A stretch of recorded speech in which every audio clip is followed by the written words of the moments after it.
Good afternoon my dear student. आज हम class 9 social science का जियोग्राफी का चैप्टर नंबर 1 का रिवीजन देखेंगे। India, size and location. Bharat, आकार और स्थिति। India is one of the ancient civilisations in the world. In has achieved multifaceted social economic progress during the last 5 decades। Bharat विश्व की प्राचीनतम संस्कृतियों में से एक है। पिछले 5 दशकों में भारत ने सामाजिक आर्थिक रूप से बहुमुखी उन्नति की है। कृषि, उद्योग, तकनीकी और सर्वांगीण आर्थिक विकास में अद्भुत प्रगति हुई है। भारत का विश्व इतिहास में महत्वपूर्ण योगदान है। नाउ लोकेशन, स्थिति। India is a vast country lying entirely in the northern hemisphere. The mainland extends between latitudes 8.4 and 37 6 and longitudes 68.7 E and 97.25।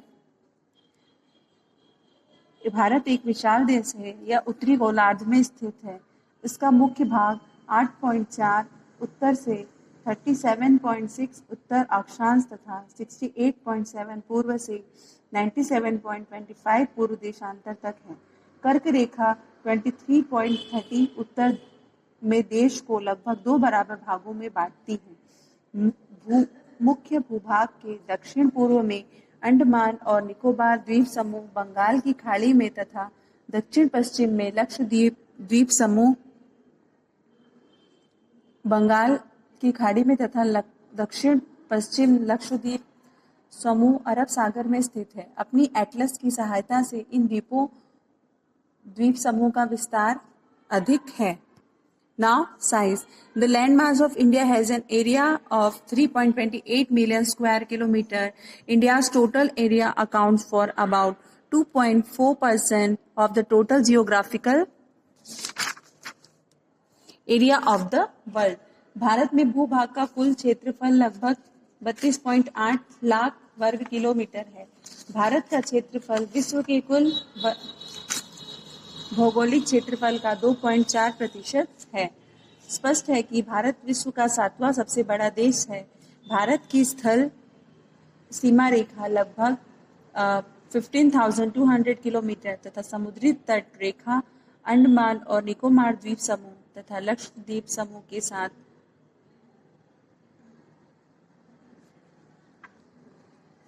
7,516.6 kilometre है। भारत के उत्तर पश्चिम, उत्तर तथा उत्तर पूर्वी सीमा पर नवीनतम वलित पर्वत है।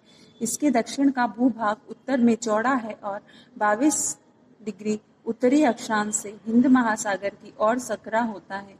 इसके पश्चिम में अरब सागर तथा पूर्व में बंगाल की खाड़ी स्थित है। अक्षांश और देशांतर का विकास लगभग 30 डिग्री है, परंतु फिर भी पूर्व पश्चिम का विस्तार उत्तर दक्षिण के विस्तार की अपेक्षा कम प्रतीत होता है। गुजरात से अरुणाचल प्रदेश के स्थानीय समय में 2 घंटे का अंतर है, अतः 82.30 पूर्व देशांतर रेखा को भारत का माना गया है, जो कि उत्तर प्रदेश से मिर्जापुर से गुजरती है। अक्षांश का प्रभाव दक्षिण की से उत्तर की ओर दिन और रात की अवधि पर पड़ता है। Now India and the world, Bharat तथा विश्व। The Indian landmass has a central location between the East and the West Asia. India is the southward extension of the Asian continent. The Trans-India Ocean routes which connect the countries of Europe in the west and the countries of East Asia provide strategical central location to India.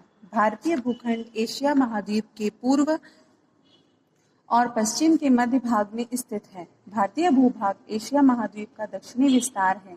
Hind महासागर, जो कि पश्चिम में यूरोपीय देशों और पूर्वी एशियाई देशों को मिलता है, भारत को केंद्रीय स्थिति प्रदान करता है।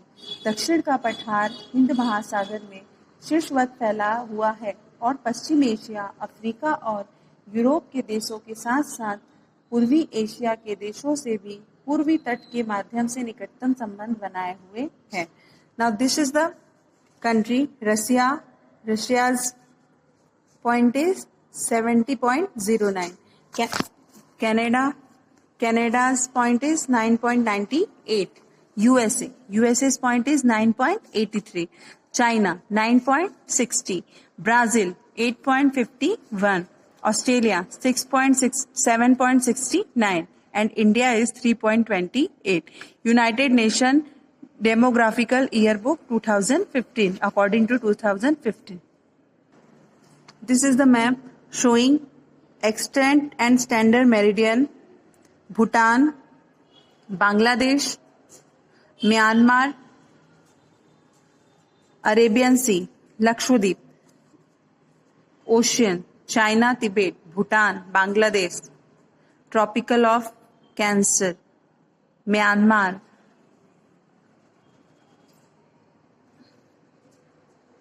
standard meridian. भारत का विश्व के देशों के साथ संपर्क युगों पुराना है, परंतु यह संबंध समुद्री जल मार्गों की अपेक्षा भूभाग से होकर जाता है। उत्तरी पर्वतों के दरों से अनेक यात्री प्राचीन काल में भारत आए, जबकि समुद्री मार्ग बहुत समय तक ज्ञात नहीं थे।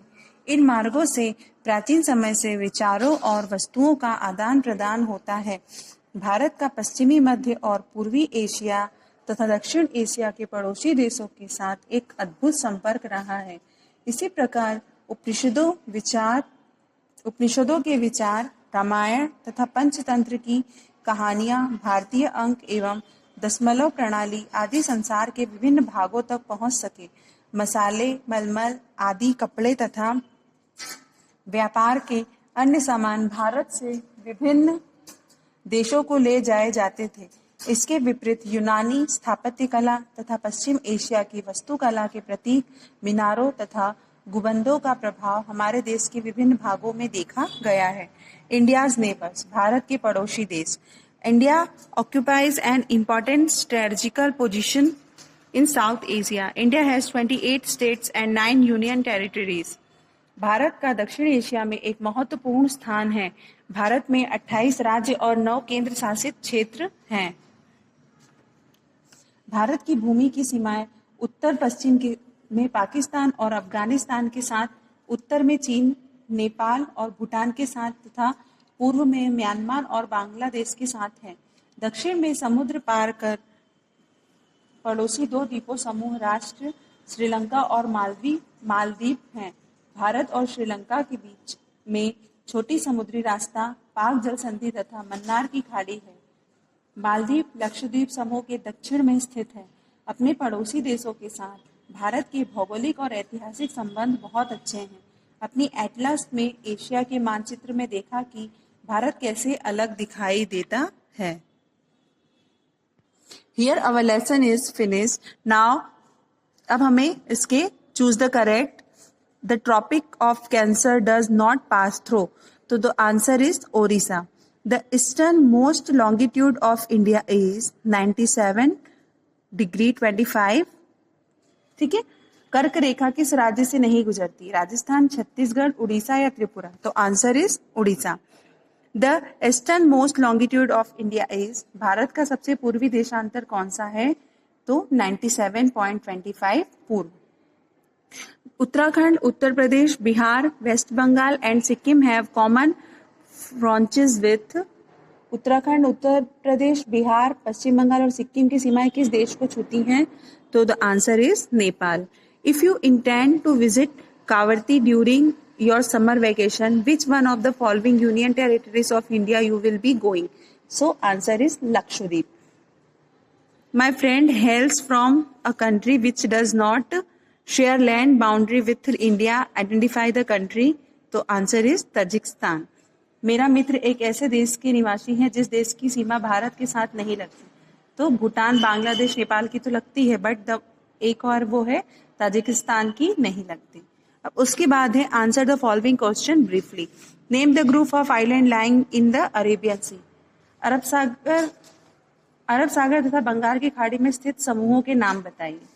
तो ये आपके पास जो बुक अवेलेबल है उसमें से आप उसको इजीली लर्न कर सकते हैं। तो ये लेसन नंबर 1 हमारा यहाँ पर कंप्लीट होता है। आप इसको इजीली रिवाइज कर लीजिएगा।